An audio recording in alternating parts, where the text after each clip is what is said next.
Before I begin, I just want to say I returned my email address to my About section. So if you have anything to write, just feel free to send it there.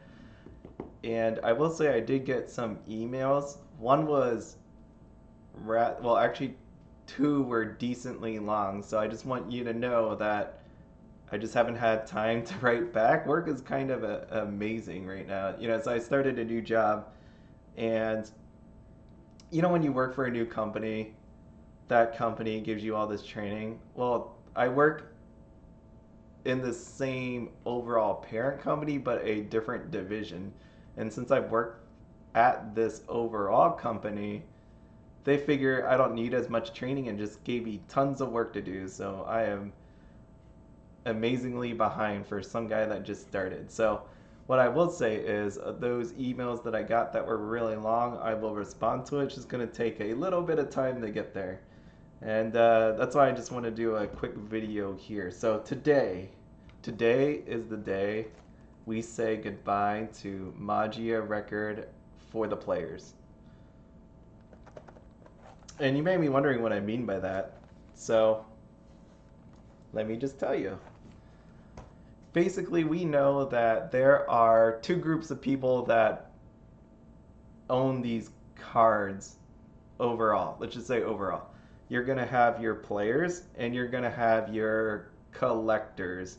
I know there's like investors, there's people that open this stuff up just to sell, but ultimately, right, it will land in the hands of players or collectors. That's where we're going. And this may be pretty obvious, but I find that things that are obvious, you don't really put too much thought into it. Then when someone says it out loud, you're like, oh yeah, that makes sense. That's what I thought too. But you needed someone else to say it. So this is me. I'm that someone else saying it. We're at the point with Magia Record Mobile booster boxes that these things are no longer worth opening. If you got one of these, I wouldn't open it.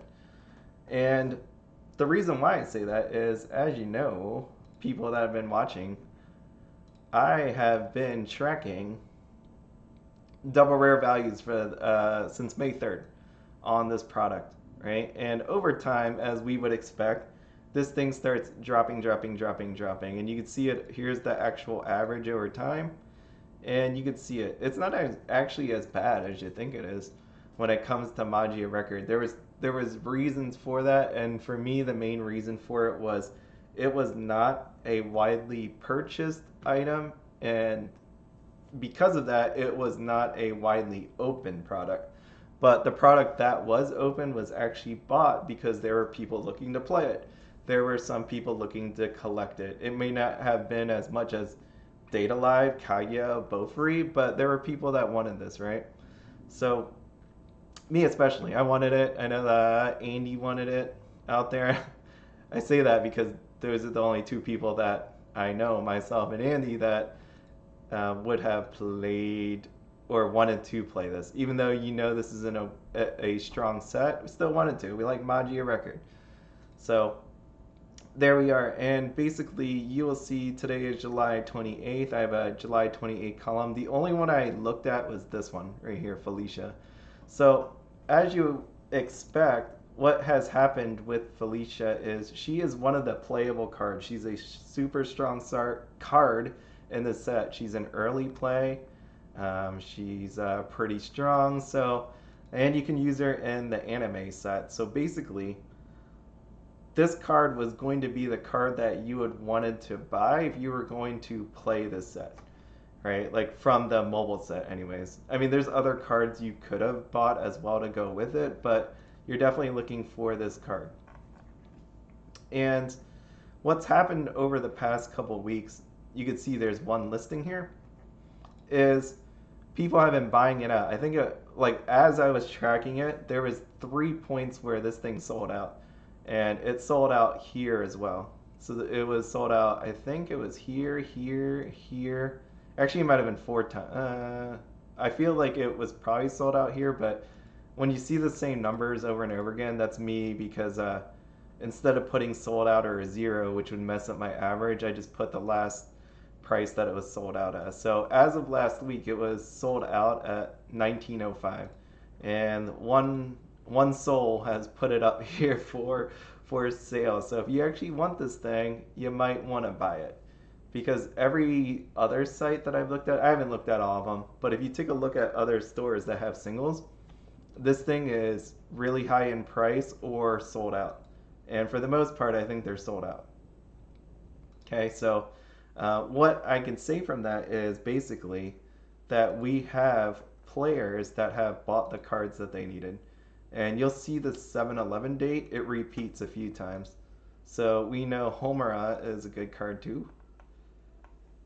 And here we got 7-Eleven, right? If you take a look at Sayaka, you also have a sale at 7-Eleven.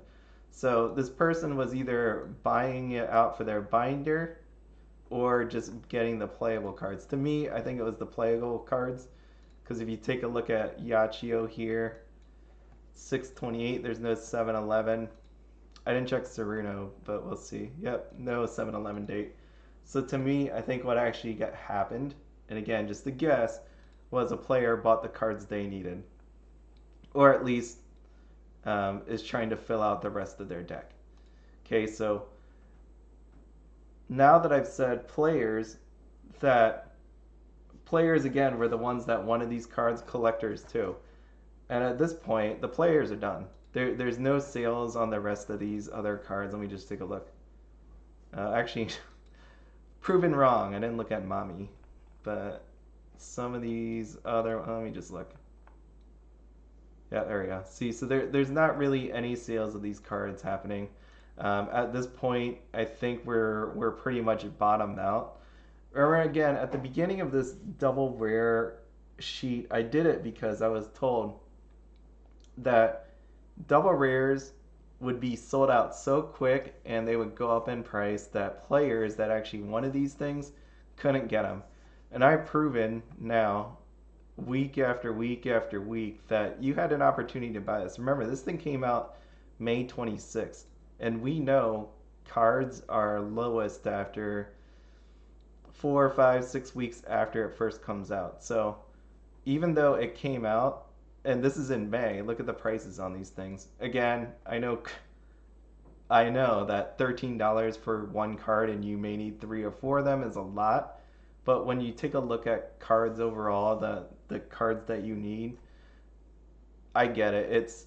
It's not as expensive as you would think it is. And at the same time, you've had many weeks to purchase it. And now we're on that upward trend where, you know what, the players got the cards they needed. It was out for 5 months roughly, and this is what it comes out to be. So if you wanted a play set of double rares, that makes it this times 10 times 4. So 229.70 is what you're going to be looking at a play set of double rares. And even then, I wouldn't even recommend it buying a play set of double rares, because again, at this point, you're probably better off just buying a certain deck that you're looking for, right? What's the point of buying a playset?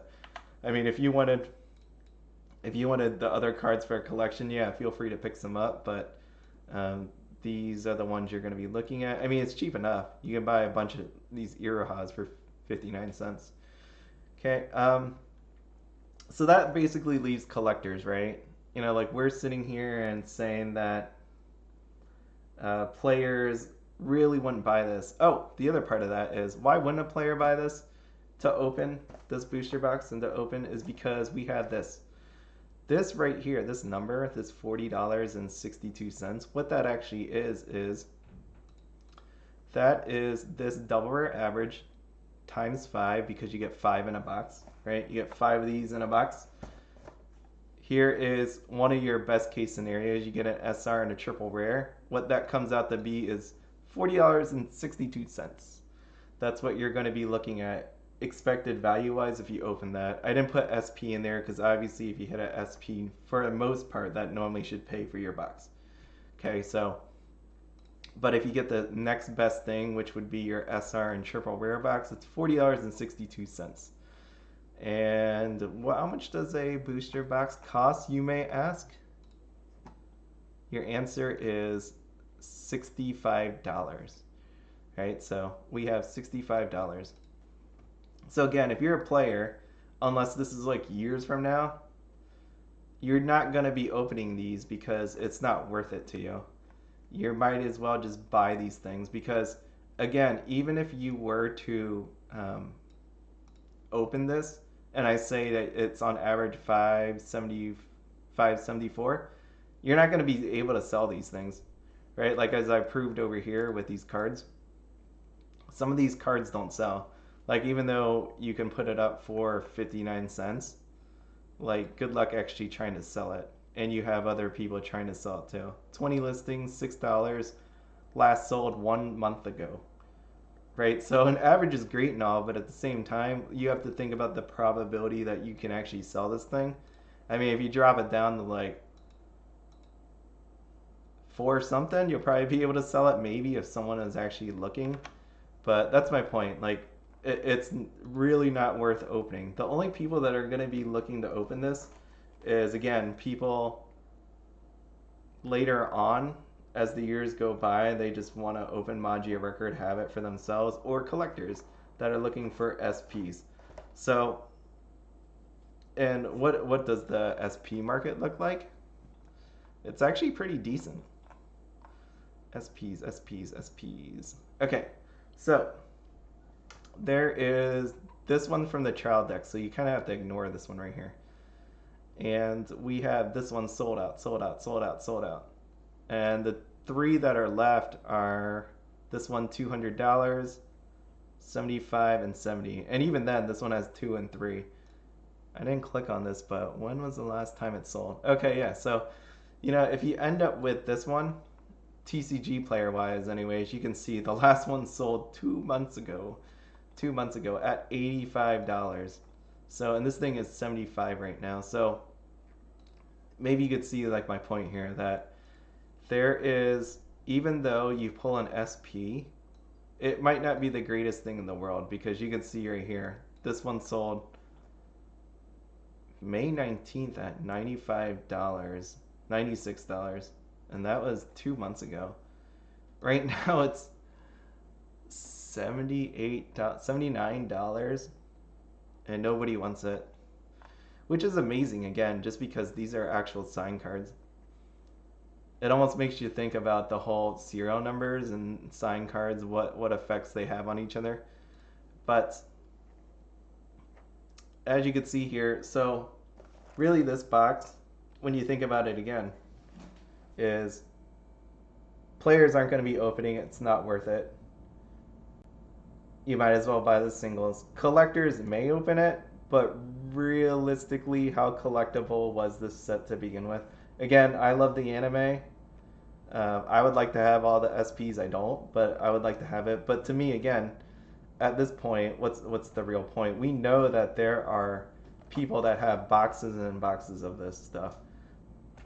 And right now, I think you do nothing with it. I think you just throw it in a closet and hope that Weiss Schwarz grows into a bigger game and people actually like Magia records. So that's where we are. I mean, there are other ones on this list that I need to do the same thing to, where Magia record anime, FGO, Mob Psycho, Adventure Time. I bet I can start crossing all these out.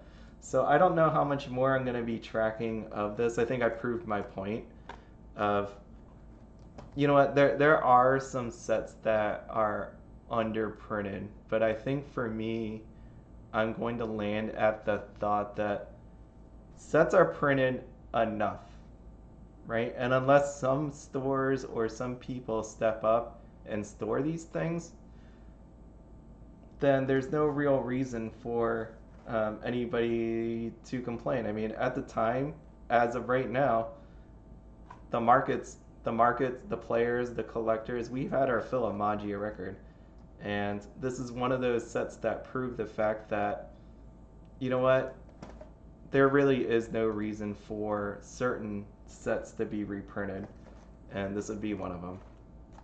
Right? Even if you think 10 years from now when there's, like if Weiss Schwarz is still going and the supply of this is 0, And even though there might be some diehard Magia record fans that find out about Weiss, no reason to, because nobody really wants it. As sad as that is.